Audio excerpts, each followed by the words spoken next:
Hello friends, welcome to সিহারন। CHO রিক্রুটমেন্টের form fill up চলছে। আপনার রেজিস্ট্রেশনটা করে নেওয়ার চেষ্টা করবে। আজকের ভিডিওতে আমরা পুরো প্রসেসটা দেখাবো স্টেপ বাই স্টেপ, কীভাবে রেজিস্ট্রেশন করবে, কীভাবে পেমেন্ট করবে, বা কীভাবে তোমাদের আদার্স যে সমস্ত ইনফরমেশানগুলো দেওয়া রয়েছে সেইগুলো ফিল আপ করবে, বা তোমাদের যে ফটো আপলোড করতে বলা হয়েছে 20 থেকে 30 কেবির মধ্যে ফটো এবং সিগনেচার, সেইটাই তোমরা কীভাবে করবে সেই নিয়ে আমরা আলোচনা করব। যারা ফর্ম ফিল আপ করছো বা করেছো তাদের একটা প্রবলেম দেখা গেছে। কেউ পেমেন্ট করেছো কিন্তু পেমেন্ট শো করছে না, পেমেন্ট আপডেট হচ্ছে না, কারো পেমেন্টের অপশানটায় লোডিং হয়েই যাচ্ছে। রেজিস্ট্রেশন করেছো তারপর থেকে লোডিং হয়েই যাচ্ছে, এই প্রবলেম হচ্ছে। এবং আর কারো প্রবলেম রয়েছে যে কত মার্কস বসাবে। কেউ 400 মার্কস বসিয়ে দিয়েছো পেমেন্ট করে, তার ফর্ম ফিল আপ কমপ্লিট হয়ে গেছে, এখন শুনছো যে 1600 মার্কস বসাতে হবে। আবার কেউ 1600 মার্কস দিয়ে ফিল আপ করেছো, সে এখন শুনছো 400 মার্কস দিয়ে ফিল আপ করতে হবে। সেক্ষেত্রে কোনটা ঠিক এমন কোনো গাইডলাইন নেই। তবুও যেটা বলবো আজকের ভিডিওতে আমরা একটু খেয়াল করবে, যারা ফিল আপ করতে চাইছো এখন, কারো যদি সার্ভারের প্রবলেম হয়, কারো যদি মনে হয় এখন হচ্ছে না, থেকে যাও। ফর্মটি ফিল আপ করার জন্য প্রথমেই আমাদেরকে চলে আসতে হবে ক্রোম, বা কেউ যদি ব্রাউজার ইউজ করতে থাকো সেখান থেকে ব্রাউজার বা গুগল, যেখানে খুশি তোমরা চলে যাবে, সেখানে গিয়ে সার্চ করবে whealth.gov.in। এটা সার্চ করলেই এই ধরনের একটি ফ্রন্ট পেজ আসবে, government of West Bengal health and family welfare department. এরপর দেখো এখানে কিছু ফ্ল্যাশ মেসেজ যাচ্ছে, হোয়াটস নিউ এর আন্ডারে কিছু মেসেজ রয়েছে, এবং বাম দিকে যে মেনু রয়েছে দেখো, এখানে রয়েছে about us, our vision and mission, governance, বিভিন্ন অনেক কিছু এখানে পোর্টাল রয়েছে বা কিছু সাইট রয়েছে। তো আমরা একদম নিচের দিকে চলে যাব। নিচের দিকে রয়েছে দেখো রিক্রুটমেন্ট, এই রিক্রুটমেন্ট অপশানে আমরা ক্লিক করব। এখানে ক্লিক করার পর এরকম পেজ এসেছে, এখানে রয়েছে কেরিয়ার বা রিক্রুটমেন্ট। এরপরে দেখো এখানে একটি টেবিল রয়েছে, যেখানে রয়েছে সাবজেক্ট, তারপর রয়েছে details, start date, end date. এখানে যে সমস্ত ফর্ম ফিল আপগুলো যেদিন থেকে শুরু হচ্ছে সেই দিনের ডেট থাকছে এবং এন্ড ডেট থাকছে। এবং তার টেবিলের উপরে রয়েছে দেখো একটা ফ্ল্যাশ মেসেজ যাচ্ছে, যেটা recruitment for various post under NHM। Simply আমরা এখানে ক্লিক করে নেব। আমাদের এই ধরনের একটি পেজ ওপেন হচ্ছে, যেখানে রয়েছে পোস্ট বা category, program, register, application log in, বিভিন্ন অপশান রয়েছে। তো আমরা যেই পোস্টের জন্য অ্যাপ্লিকেশান করছি আগে সেই পোস্ট আমরা খুঁজে নেব। দুটো পোস্ট বা ক্যাটাগরির আন্ডারে দুটো নোটিশ রয়েছে, এবং বা তার আন্ডারে রেজিস্ট্রেশন করারও দুটো অপশান রয়েছে, সেখানে গিয়ে অ্যাপ্লাই করবে। চলো আমরা প্রথমে রেজিস্ট্রেশনটা করে দিই। এখানে নেম বা টাইটেল যেটা রয়েছে এখানে সিলেক্ট করবে, ডেট অফ বার্থটা চুজ করে নেবে। তোমরা যারা জেনারেল ক্যাটাগরি রয়েছে তারা অবশ্যই এখানে জেনারেল চুজ করবে, যারা বিভিন্ন কাস্টের বা ক্যাটাগরি রয়েছে তারা সেটাই চুজ করবে। তারপর তোমরা মোবাইল নাম্বারটা দেবে, এই জায়গাগুলো যেন না কারো ভুল হয়। তোমার বাকি জায়গা ভুল হোক, তোমার নাম্বার ভুল হোক, তোমার জিএনএমের মার্কস ভুল হোক, তুমি কোন ইয়ারে পাস আউট করেছো সেটা ভুল হোক, তাতে কোনো কিছু আসবে না। কিন্তু তোমার এই জায়গাটা মোবাইল নাম্বার, ইমেল আইডি, তোমার নাম, অ্যাড্রেস, এই জায়গাগুলো যেন ভুল না হয়। এই জায়গাগুলো ভুল হলে কিন্তু চেঞ্জ করতে অসুবিধা হবে। সেক্ষেত্রে এই কিছু কিছু জায়গা তোমরা একটু ঠিকঠাকভাবে ফিল আপ করবে। Enter first name,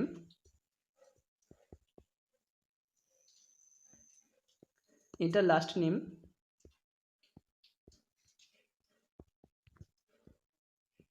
select gender, PWD যদি থাকো তাহলে দেবে, আর টেলিফোন নাম্বার বা মোবাইল নাম্বার যদি কেউ দুটো দিতে চাও তো দিতে পারো। এই যে কিছুটা ইনফরমেশান, এটা পুরোটা সঠিক দেওয়ার চেষ্টা করবে, এখানে যেন কোনো ভুল না হয়, কোনো স্পেলিং মিস্টেক না হয়। বাকিটা পরবর্তীকালে দেখা যাবে, তোমাদের ভেরিফিকেশানের জন্য সব ঠিকঠাক হয়ে যাবে। এখানে এরপর জাস্ট সেভ অপশানে ক্লিক করে দেবে। এরপর তোমার যে অ্যাপ্লিকেশান আইডি, সেই অ্যাপ্লিকেশান আইডিটা একটা স্ক্রিনশট নিয়ে রাখবে বা তোমার খাতায় নোট ডাউন করে রাখবে, কারণ এটা খুবই ইম্পর্টেন্ট। এটা যদি না থাকে তোমরা কিন্তু পরবর্তী নেক্সট স্টেপ করতে পারবে না। এরপর আমাদেরকে just click here for next step, এই জায়গাতে ক্লিক করতে হবে। এখানে যখনই আমরা ক্লিক করব তখনই এখানে বলা হয়েছে দেখো এন্টার অনলাইন অ্যাপ্লিকেশান আইডি। এখানে অ্যাপ্লিকেশান আইডি দেবে এবং তার নিচে এন্টার ডেট অফ বার্থ। এখানে আমরা অ্যাপ্লিকেশান আইডি এবং ডেট অফ বার্থ বসিয়ে দিলাম, তারপর সাবমিট অপশানে ক্লিক করে দেবো। এরপর তোমার কাছে একটি পেমেন্ট মোডের অপশান রয়েছে, অনলাইন। জাস্ট অনলাইনে যেহেতু পেমেন্ট হবে তাই তোমাকে অনলাইন চুজ করতে হবে, কোনো অফলাইন অপশান থাকবে না। এখানে ক্লিক করার পর তোমার কাছে এই ধরনের পেজ আসবে, যেখানে 4টে অপশান রয়েছে, ক্রেডিট কার্ড, ডেবিট কার্ড, আদার ডেবিট কার্ড বা ইন্টারনেট ব্যাঙ্কিং। যার যেটা রয়েছে সে সেটা করবে। কারো যদি ডেবিট কার্ড বা ATM কার্ড থাকে সেক্ষেত্রে সে ডেবিট কার্ড চুজ করবে, কারো ক্রেডিট কার্ড থাকলে সে ক্রেডিট কার্ড চুজ করবে। তারপর তোমার ক্রেডিট কার্ডের বা ডেবিট কার্ডের যে 16টা নাম্বার রয়েছে সে 16 ডিজিট নাম্বার এখানে বসাবে। তার নিচে এক্সপাইরেশন ডেট রয়েছে, মান্থ এবং ইয়ার সেটা তোমাকে চুজ করে বসিয়ে নিতে হবে। আর একটি রয়েছে দেখো সিভিভি নাম্বার বা সিভিসি নাম্বার, এই সিভিসি নাম্বারটা তোমাকে বসাতে হবে এবং তার নিচে কার্ড হোল্ডার নেম, যার নামে কার্ড রয়েছে তার নাম্বারটা এখানে, তার নাম বসিয়ে এখানে প্রসিড উইথ পেমেন্ট, এখানে তুমি যে ক্যাটাগরির জন্য অ্যাপ্লাই করেছো সেই ক্যাটাগরি এখানে অটোমেটিক্যালি অ্যামাউন্ট সিলেক্টেড হয়ে যাবে, কারো 50 কারো 100। তারপরে এখানে তোমার কাছে একটা ওটিপি নাম্বার যাবে, যেই ওটিপি নাম্বারটা তোমাকে এখানে বসাতে হবে এবং তারপর যে সাবমিট অপশানে রয়েছে দেখো রেড, এই রেড সাবমিট অপশানে তোমাকে ক্লিক করতে হবে, তাহলে তোমার পেমেন্ট হয়ে যাবে। আর কোনো অপশান বা কোনো সমস্যা নেই। এখানে রয়েছে দেখো পেমেন্ট রিসিভড, তারপর তোমার যে পেজ সেই পেজ ওপেন হয়ে যাবে। এখানে তোমার পেমেন্ট আইডি, রেজিস্ট্রেশন আইডি এবং তুমি কোন পোস্টে অ্যাপ্লিকেশান করেছো, তোমার নাম, ডেট অফ বার্থ সবই চলে আসবে। এরপর জাস্ট গো টু অ্যাপ্লিকেশান এখানে ক্লিক করে নেবে। অপশানে ক্লিক করার পর আমার কিন্তু পেজ ওপেন হয়ে গেছে। কারো কারো ডাইরেক্টলি পেজ ওপেন হচ্ছে, আবার কারো কারো পেজ ডাইরেক্টলি ওপেন হবে না। সেক্ষেত্রে তোমার পপ অ্যাপ সিন একটা দেখাবে, সেক্ষেত্রে তোমাকে সেটা ক্লিক করতে হবে বা অফ করতে হবে, তাহলে কিন্তু তোমরা এই পেজে আসতে পারবে, নইলে বারবার ওই একই জিনিস দেখাবে। কারো যদি ওইখানে প্রবলেম হয় অবশ্যই কমেন্ট করবে বা হোয়াটসঅ্যাপ করতে পারো। ওই জায়গাটা কিন্তু কিছুই না, জাস্ট ওখানে পপ আপটা অফ করে দিলেই তোমার এই পেজে চলে আসবে। এখানে যে সমস্ত ইনফরমেশানগুলি প্রোভাইড করতে বলেছে সেগুলো অবশ্যই দেবে। গার্জেনের সঙ্গে তোমার কী সম্পর্ক, গার্জেনের নেম, তোমার ম্যারিটাল স্ট্যাটাস, তোমার ন্যাশনালিটি, তোমার রিলিজিয়ান, এছাড়াও তোমার অ্যাড্রেস, তোমার সাথে কোথায় কমিউনিকেট করবে সেটা তোমার পার্মানেন্ট অ্যাড্রেস হতে পারে বা তুমি এখন যেখানে রয়েছো সেই অ্যাড্রেস হতে পারে। দুটো রকম দেওয়া রয়েছে। যেখানে তোমার কমিউনিকেশন করা হবে সেই অ্যাড্রেস একটা দেওয়া হবে এবং একটা পার্মানেন্ট অ্যাড্রেস দেওয়া হবে। যদি দুজনের একই হয়ে থাকে বা দুটো যদি তোমার একই হয়ে থাকে সেক্ষেত্রে তুমি সেম চুজ করবে। এরপর দেখো রয়েছে আধার কার্ডের ডিটেলস। আধার কার্ডের ডিটেলসের মধ্যে তোমাকে জাস্ট আধার কার্ডের নাম্বার দিতে বলা হয়েছে। তারপর রয়েছে ল্যাঙ্গুয়েজ নোন, তুমি কটা ল্যাঙ্গুয়েজ জানো, ইংলিশ, বেঙ্গলি, হিন্দি, আদার্স কী কী জানো সেটা তোমাকে এখানে টিকচিহ্ন দিতে বলা হয়েছে। কেউ যদি তিনটেই জানো সে তিনটেই টিকচিহ্ন দেবে। তারপর রয়েছে একদম নিচের দিকে রয়েছে দেখো একটা ফাঁকা জায়গা রয়েছে, যেখানে বক্সে আমি বেঙ্গলি লিখেছি, এখানে তোমার লোকাল ল্যাঙ্গুয়েজ কী সেটা তোমাকে চুজ করতে হবে। যার বেঙ্গলি সে বেঙ্গলি, কারো যদি নেপালি হয়ে থাকে সে নেপালি। তার নিচে রয়েছে নেম অফ দ্য কাউন্সিল, কোন কাউন্সিল থেকে তুমি নার্সিং পাস আউট করেছো তার নাম। তার বাম দিকে রয়েছে দেখো রেজিস্ট্রেশন ডেট, কোন দিন তুমি রেজিস্ট্রেশন পেয়েছো বা কোন তারিখে তোমার রেজিস্ট্রেশন ইস্যু করা হয়েছে, ইস্যুইং ডেট যেটা রয়েছে সেটা দেবে। এবং প্রফেশনাল রেজিস্ট্রেশন নাম্বার বা রেজিস্ট্রেশন সার্টিফিকেট বা reciprocal registration number from WBNC এটা দেবে। এখানেও কিন্তু রেসিপ্রোকাল রেজিস্ট্রেশন যাদের রয়েছে তারাও অ্যাপ্লিকেশন করতে পারবে, সেটা জিএনএম হোক বা বিএসসি, ওয়েস্ট বেঙ্গলের মধ্যে হোক বা ওয়েস্ট বেঙ্গলের বাইরে হোক, সবাই কিন্তু এখানে অ্যাপ্লিকেশন করতে পারবে।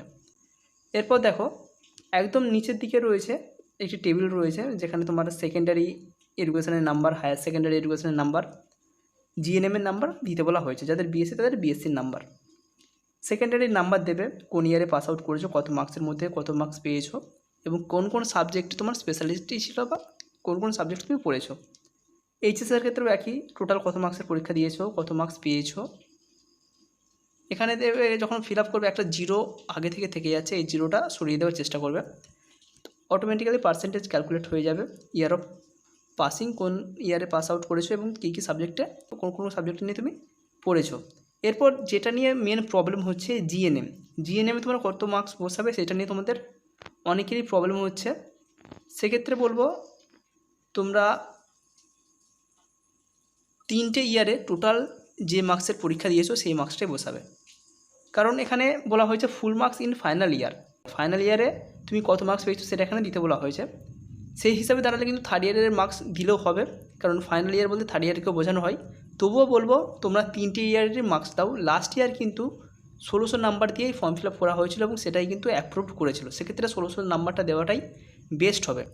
তাছাড়া তুমি যদি এখন 1600 নাম্বার দাও তোমাকে যে ক্যান্সেল করে দেওয়া হবে সেটা কিন্তু নয়। যখন ভেরিফিকেশান হবে তোমার যদি 400 নাম্বারের মধ্যে হয় তাহলে ওনারাই কিন্তু ঠিক করে নেবেন, তোমার যদি 1600 নাম্বারের মধ্যে হয় তাহলে এটাই ঠিক থাকবে।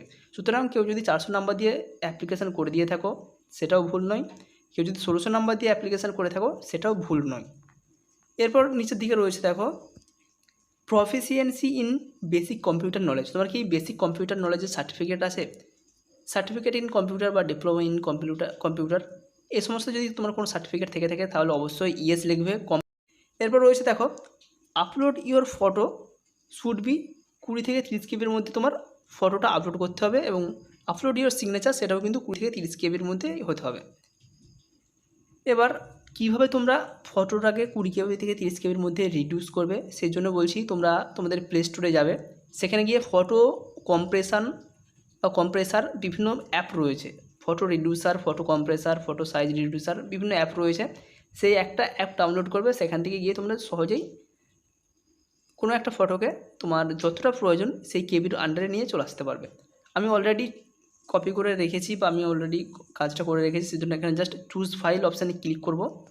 চুজ ফাইল অপশানে ক্লিক করার পর এখানে যে আমার 4টা অপশান এসেছে, camera, camcorder, recorder, file, just ফাইলে আমি ক্লিক করব। তোমাদের যেখানে থাকবে সেখান থেকে তোমরা জাস্ট এখান থেকে বেছে নেবে। এখানে আমার সাইন এবং সিগনেচার কিন্তু দুটোই চলে এসেছে 20 KBর মধ্যে, সুতরাং প্রথমে আমি ফটোটা চুজ করে নেব। এরপর তোমার এখানে ফটোটা কিন্তু অটোমেটিক্যালি শো করবে, দেখবে আমার ফটো কিন্তু এখানে চলে এসেছে। এরপর আমি জাস্ট সাইনটা চুজ করে নেব। চুজ ফাইল একইভাবে তোমার যেখানে ফটো তুমি রেখেছো সেই ফাইলটা তুমি চুজ করে নেবে। এরপর একদম নিচের দিকে রয়েছে, দেখো বাম দিকে কোণে ডিক্লারেশন, ডিক্লারেশনের নিচে একটা সাদা বক্স রয়েছে, এই সাদা বক্সে ক্লিক করবে, তাহলে এটা টিক হয়ে যাবে। এরপর তোমার আর কোনো কিছু কাজ নেই, তুমি চাইলে একবার সব মিলিয়ে দেখে নিতে পারো, যদি না চাও সেক্ষেত্রে তুমি সেভ করে দিতে পারো। এখানে তুমি দেখে নেবে। এখানে আমি একটা জিনিস করেছি, দেখো জিএনএম যেখানে specialist in or major subject, সেখানে আমি অল করেছি। তোমরা চাইলে প্রতিটা সাবজেক্টের প্রতিটা প্র্যাকটিক্যাল পেপারের নাম দিতে পারো বা অল দিলেও অসুবিধা নেই, ঠিক আছে। এরপর আমার যেহেতু সব ঠিকঠাক আছে, আমি জাস্ট সেভ ডিটেলসে ক্লিক করে দিলাম। অ্যাপ্লিকেশান সেভ সাকসেসফুলি, আমার কিন্তু অ্যাপ্লিকেশান সাকসেসফুলি সেভ হয়ে গেছে। এখানে আমার পুরো রেজিস্ট্রেশন ফর্ম, আমার অ্যাপ্লিকেশান আইডি, ছবি এবং তার নিচে সিগনেচার রয়েছে। সিগনেচারটা থাকার কথা কিন্তু একদম সিগনেচার অফ দ্য অ্যাপ্লিকেন্ট এখানে, কিন্তু যারাই অ্যাপ্লিকেশান করে না কেন সবারই কিন্তু ছবির নিচে উপরের দিকে সিগনেচার অ্যাড হয়ে গেছে, সুতরাং এটার কোনো প্রবলেম নয়। এভাবে তোমরা ফর্মটা ফিল আপ করতে পারবে। কারো যদি কোনো অসুবিধা হয় কমেন্ট করতে পারো। এই ভিডিও এ পর্যন্তই। Thank you.